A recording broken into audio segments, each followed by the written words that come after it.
la evaluación periódica universal presenta una oportunidad para los estados de revisar un poco esas políticas que tienen de derechos humanos, pero también hay que decir que es que hoy se presentaron y se acabó la evaluación. No, ahorita empieza un proceso muy interesante porque si el Estado admite alguna recomendación por parte de los otros países que le hacen, que bueno, esperemos que admitan alguna, ¿no? Entonces tenemos la potestad de hacer el seguimiento justamente al Estado, diciendo, señores, ustedes aceptaron esa recomendación y ahora nosotros esperamos que ustedes la cumplan. Eso es fundamental. Cuando nosotros hicimos los informes, nosotros sí, que hicimos muchas organizaciones, fueron como 48 ONGs que introdujeron informes independientes, pero más allá, más de 100, bueno, pero también hubo 250 consejos comunales, por ejemplo. Pareciera que quisieron saturar a las Naciones Unidas y de informes para que, bueno, porque tú sabes, se les hiciera más difícil procesar el tema, ¿no? Y además una cantidad de organizaciones de otros países. La idea, cuando uno hace esos informes, uno pide cosas que, oye, que creamos nosotros sean factibles, de que el Estado las lleve adelante. No vamos a pedir cosas imposibles. Y por eso siempre empezamos, por ejemplo, mire, reconocemos los esfuerzos del Estado en estas cosas, pero tenemos que afincarnos un poco en otras. Entonces, y no exigimos mucho, sino exigimos pequeños pasos, porque cada 4 años es que va a suceder esto. Entonces nosotros, si pedimos una gran cosa, es mejor pedir pequeños avances para que dentro de 4 años, cuando Venezuela llegue otra vez a la evaluación, el Estado pueda decir, nosotros tomamos la recomendación y la llevamos adelante. Eso sería lo deseable ver. Un país que tiene unos problemas graves de tolerancia, de democracia, de respeto hacia los demás, y ese es un debate interesante que hay que dar y nunca se pierde. Pero me equivoco en cuanto a que ahí han raspado a alguien. Bueno, este es el primer ciclo de evaluación como tal que estamos teniendo, ¿no?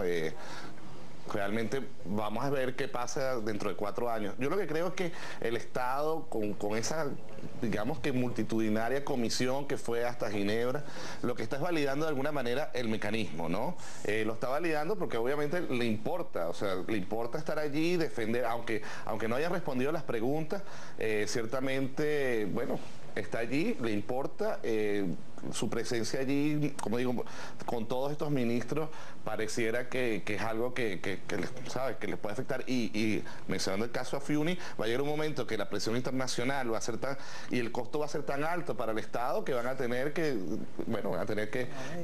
resolver esa causa, por fin, ¿no? Más allá de eso, fíjate, nosotros quisiéramos ver que el Estado respondiera a temas que son importantes, temas de que ahí estuvo el ministro Tarek El Aissami hablando de los logros sobre la seguridad. Bueno, qué logros, realmente este año vamos a terminar con récords de secuestros, récords de homicidios. Es verdad, se reconocen algunas cosas, pero es muy poco, muy tarde, ¿no? En el tema de seguridad. Nosotros queremos saber, por ejemplo, qué va a pasar con el tema de la militarización de la seguridad ciudadana. Van a seguir los militares en ese rol que no es el más adecuado. Y nosotros también denunciamos, de alguna manera, en nuestro informe, el tema de la polarización política, que no contribuye en lo absoluto a la paz del país. El país se ha polarizado, se ha polarizado, y eso ha generado violencia política, ha generado niveles de tolerancia muy, muy bajos, ¿verdad? Y ha afectado lo que es el capital social del país en cuanto a la dinámica política del país. Los temas de la salud, las atenciones de las emergencias de los hospitales, que eso todos estos temas que tienen que ver con los derechos de los venezolanos. Una cantidad de ONGs en todos los derechos, en derecho a la vivienda, derecho a la alimentación, derecho al ambiente, por supuesto derecho a la seguridad ciudadana y derecho a la vida. Todos introdujimos informes y esperamos que el Estado recoja algunas de esas recomendaciones. Muchas organizaciones, inclusive las organizaciones que trabajan con el tema penitenciario, denunciaron todas estas situaciones.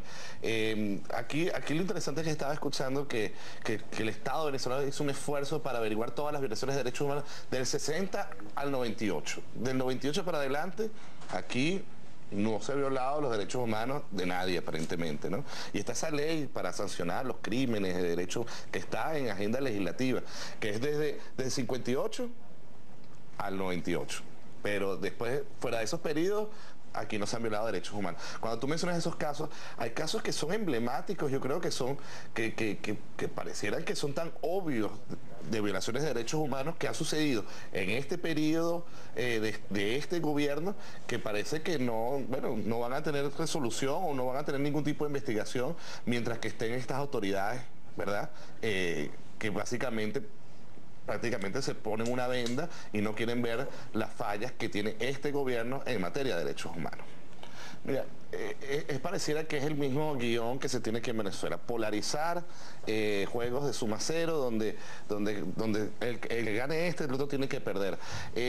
Y que bueno, básicamente todo es una tramoya que montaron los medios imperialistas. Esas tumbas probablemente las pusieron los americanos allí o cualquier cosa. Bueno, Gaddafi estuvo 30 años allí. ¿Cuántas violaciones de derechos humanos pudieron haber sucedido bajo el manto y bajo prácticamente el manto proteccionista de un Estado que controlaba todo? Ahora, no es a nivel internacional cada vez se va a hacer más insostenible la defensa de regímenes como estos, ¿no?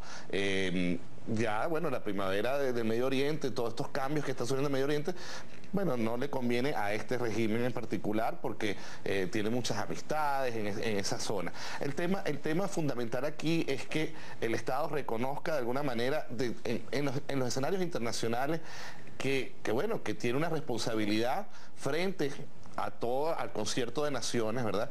Que simplemente, bueno, yo creo que es medio inmaduro, ¿verdad? Ponerse a llevar la contraria a todo el mundo, ¿verdad? Simplemente quedarse aislado con 2 o 3 países, ¿verdad?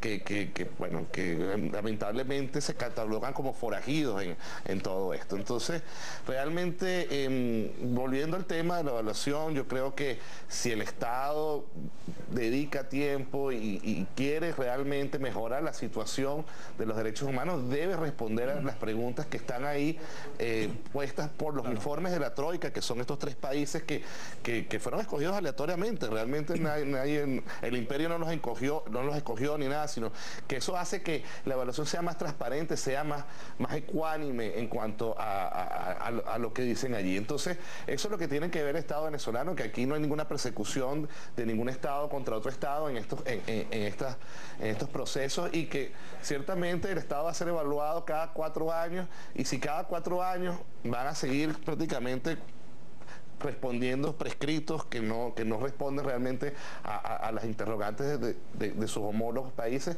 bueno, no vamos a avanzar. Es algo que nos afecta directamente a las ONG, y que es algo que se denunció, que las ONG hacen un trabajo de defensa de derechos humanos importante, que no lo puede hacer el Estado. Hay ONG goberneras, por ejemplo, ¿no? Hay ONG que son del gobierno. Entonces no puedes hablar de ONG, porque una organización no gubernamental se caracteriza por no ser del gobierno. Entonces, las organizaciones no verdaderamente independientes, ¿verdad? Están bajo continuo ataque por parte del Estado, definitivamente. Y la ley de soberanía fue directamente una ley diseñada para atacar a las ONG que de repente defienden derechos fundamentales de participación y derechos políticos, que podría ser el mismo caso de Leopoldo López, pues. Pero en la medida en que el Estado va ahorcando de alguna manera, digamos que la voz disidente que representa, no necesariamente tiene que ser disidente, pero la voz independiente que representan estas ONG, va perdiendo de alguna manera la capacidad de reaccionar también. Ellos no lo ven, pero en la medida en que van reduciendo esos espacios, ellos también van reduciendo sus propios espacios. No sé si se ve, porque entonces, claro, se creen como que se va creyendo el cuento. Por ejemplo, el 98% de la población venezolana tiene acceso a agua potable. Ese fue el dato que dio el Estado, ¿no? Entonces tú dices, bueno, señores, si tienes acceso, pero tienes que subir 1000 escaleras para llegar, para poder subir el agua, eso no es acceso verdadero. Podemos llegar al punto que uno ve Venezuela de televisión y parece que ese país de Venezuela de televisión es un país ideal, pues. Y hablaban de todas estas leyes que pareciera que ejecutaban y que todo operaba perfectamente bajo estas leyes maravillosas que el Estado venezolano ha promovido a lo largo de la revolución. Entonces, no sé, hablaba Tarek El Aissami de los logros, de cuántas armas recogieron y cuántas armas destruyeron, pero hubo una ley de desarme en el 2002 que no recogió una sola arma. Entonces es la inoperancia. Y hay 6 millones de armas ilegales en el país. 6 millones o no sabemos cuántas más. El tema está en que en la medida en que no existan, y eso era importante, no solamente la separación de poderes, sino que existan contrapartes y balances dentro del juego social y político del país, en esa misma medida yo creo que el Estado sería un Estado más saludable y un Estado más eficiente.